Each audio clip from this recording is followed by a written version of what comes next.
देखो past indefinite tense का passive voice ना, बात मत करो अब। तो इसमें हम लोग हमेशा क्या पढ़ते हैं, सबसे पहले एक्टिव वॉइस की सहायक क्रिया, ठीक है ना। तो एक्टिव वॉइस की सहायक क्रिया क्या होती है?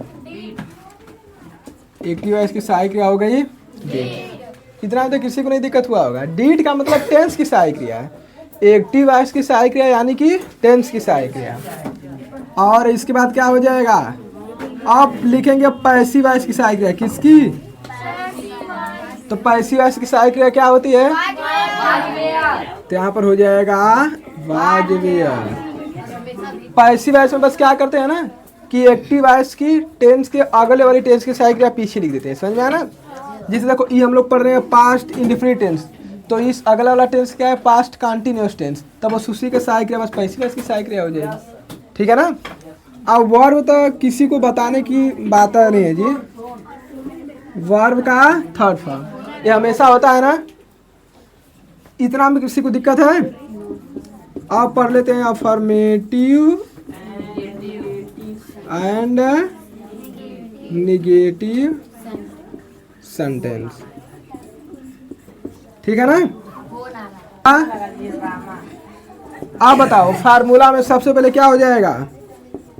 ऑब्जेक्ट अब प्लस क्या हो जाएगी? हेल्पिंग वर्ब क्या हो जाएगा?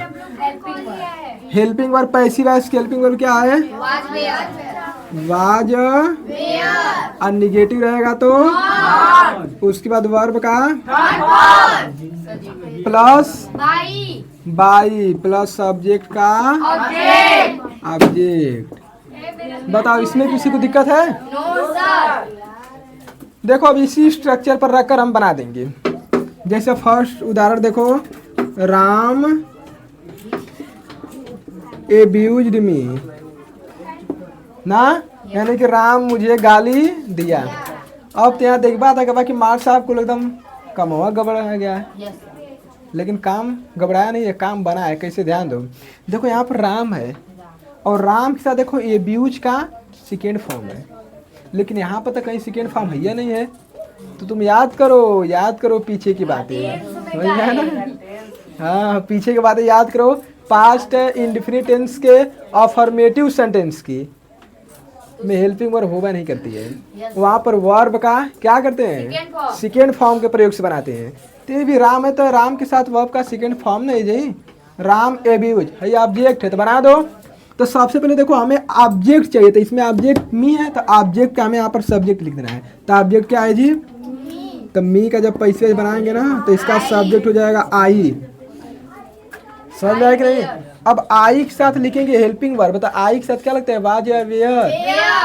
ला खत्म हुई ना कहानी। पास्ट क्या लगता है? मैं तुम लोग को हमेशा बताऊँ पास्ट कंटिन्यूअस टेंस में जब वाज वेयर की जब बात आए ना तो मामला यहाँ पर गड़बड़ा जाता है। तो यहाँ पर आई के साथ हम लोग ना वाज का प्रयोग करते हैं, वेयर का नहीं ना। तो आई के साथ यहाँ पर क्या हो जाएगा? वाज। वाज की निगेटिव है, छोड़ देंगे। अब वर्ब का देखो थर्ड फॉर्म, तो एब्यूज्ड पहले से ही वर्ब के थर्ड फॉर्म में है, तो यहाँ पर हो जाएगा एब्यूज्ड। इसका सेकेंड थर्ड एक ही होता है एब्यूज। अब इसके बाद बाई। और राम की यहाँ क्या लिख दोगे? राम को यहाँ पर राजा मत लिख देना। हाँ फर्स्ट फॉर्म में एब्यूज होता है इससे। हाँ देखो ये खत्म है।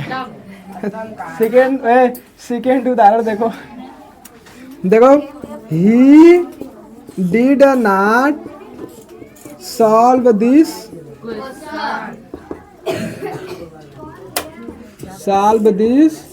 क्वेश्चन। बताओ कितना सुंदर उदाहरण है। आप देखो इसमें क्या कहोगे तुम कि हेल्पिंग वर्ब के साथ नॉट आ गया है। डिड क्या है? तुम बताओ ये डिड क्या है? उससे पूछ रहे क्या है डिड, तो इसमें डिड कहीं दिख रहा है तुम्हें? देखो एक्टिव वॉइस की हेल्पिंग वर्ब डिड है, तो हम लोग समझ जाए कि ये टेंस कौन है? पास्ट इंडेफिनिट टेंस है।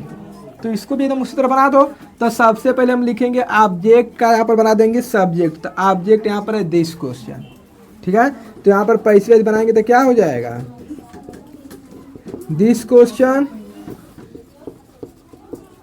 This question. इसमें किसी को दिक्कत है? नहीं दिक्कत है। अब इसके अनुसार यहाँ पर हेल्पिंग वर्ब लिखेंगे, तो ये सब एक वचन में है, ठीक है। तो यहाँ पर क्या हो जाएगा?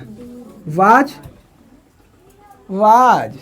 अब उसके बाद निगेटिव है तो नॉट। अब उसके बाद वर्ब का तो यहाँ पर सॉल्व है, तो यहाँ पर सॉल्व के क्या हो जाएगा? सॉल्व्ड, ठीक है। अब उसके बाद बाई, इसको नहीं बोलेंगे बाई। अब सब्जेक्ट का तो सब्जेक्ट यहाँ पर ही है, तो ही का क्या हो जाएगा जी?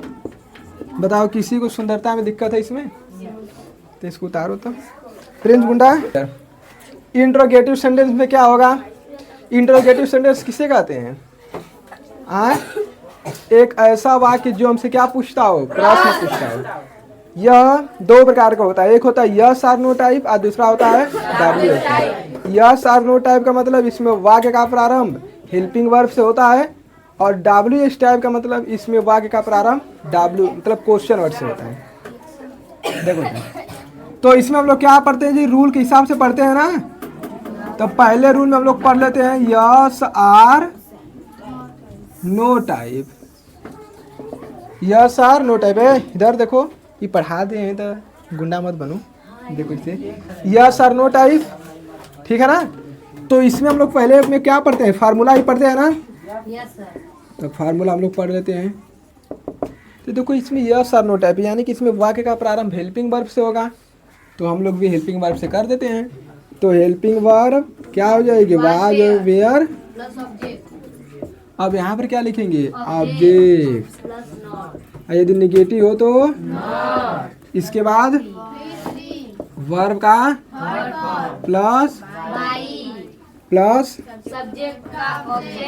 सब्जेक्ट का क्वेश्चन मार्क्स। इसमें किसी को समस्या है? ये देखो, पहला था एकदम आसान है। इसका उदाहरण देखो, did he not eat the food. बताओ, इसमें किसी को समस्या है उदाहरण में? देखो, यहाँ पर सहायक डिड, इसके साथ क्या आ गया? नॉट आ गया है, तो हम लोग उसी रूल से बना देंगे। ये जो ऑब्जेक्ट है इसको क्या बनाएंगे सबसे पहले? तो द फूड को इधर पैसे वैसे में बनाएंगे तो क्या हो जाएगा? द फूड है, लेकिन इसके अनुसार हेल्पिंग वर्ब हाँ, तो क्या हो जाएगा? वाज। अब उसके बाद लिखेंगे ऑब्जेक्ट, ऑब्जेक्ट क्या हो जाएगा?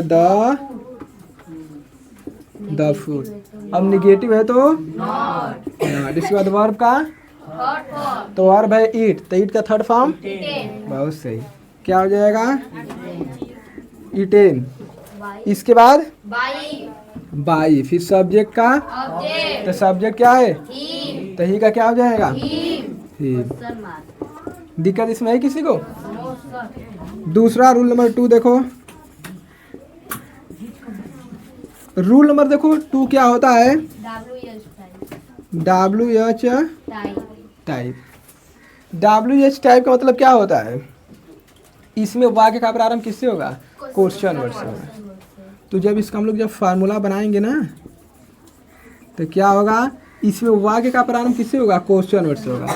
अब प्लस इसके बाद पूरा यस आर नो टाइप का पूरा फार्मूला हो जाता है, यानी कि helping verb, object, not verb का थर्ड फॉर्म, बाई, सब्जेक्ट का ऑब्जेक्ट। तो ये पूरा तुम लोग अपने से उतार लोगे, पीछे वाली चीज़ें बना लोगे। फर्स्ट उदाहरण देख लो, why did he not buy the car. सही है ना? Yes sir. अरे why did he not buy the car, यानी कि ही का मतलब वह, द कार का मतलब गाड़ी, और क्यों का वाई का मतलब क्यों, अब बाई का मतलब नहीं, देखा, बाई मतलब खरीदा, नॉट है तो नहीं ना, यानी कि वह क्यों, वह एक कार क्यों नहीं खरीदा। देखो, क्यों नहीं है ना, ठीक है। देखो, अब इसमें देखो हम लोग देख रहे हैं ना, किसी में वाक्य का प्रारंभ, देखो इसमें वाक्य का प्रारंभ किससे हो गया है? क्वेश्चन वर्ड से हुआ है।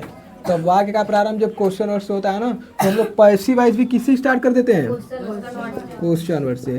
तो इसका पैसिव वाइज भी इसी से बन जाएगा, क्या हो जाएगा जी? वाई। अब इसके बाद हेल्पिंग वर्ब लिखेंगे तो हेल्पिंग वर्ब इसके अनुसार ऑब्जेक्ट के अनुसार, तो ऑब्जेक्ट द कार, तो इसके अनुसार क्या हो जाएगा द। अब इसके बाद लिख देंगे ऑब्जेक्ट, तो क्या हो जाएगा द कार।